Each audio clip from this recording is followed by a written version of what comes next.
Mula sa estatwang bato hanggang sa mga extra na mga braso. Super dramatic talaga ang naging outfitan ng Hollywood superstar sa Met Gala 2026. Silipin ang mga pambihirang attires sa tema ng costume art sa Balitang A to Z Showbiz ni Rod Garabon. Pabonggahan at patalbugan.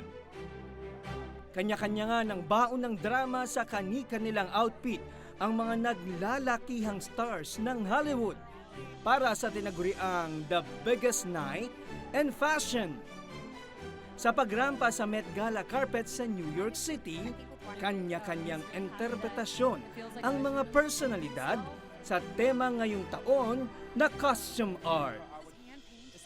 Mala incognito ang eksena ng singer na si Katy Perry na dumalo suot ang isang metallic na maskara. Nagmistula namang buhay na statwang bato ang supermodel na si Heidi Klum. Habang extra naman ang datingan ng K-pop star na si Lalisa dahil sa animoy extra na dalawang braso na nakakabit sa kanyang all-white goddess attire.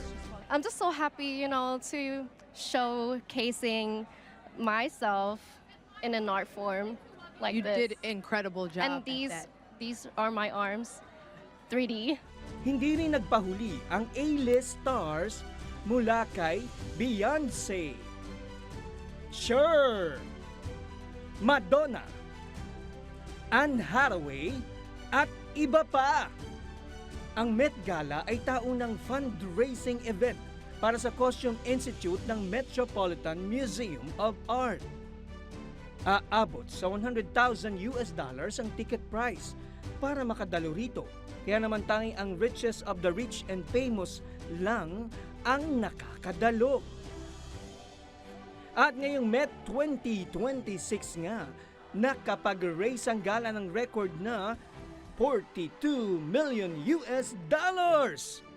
Amazing! Para sa Balitang A to Z Showbiz, Rod Garabon.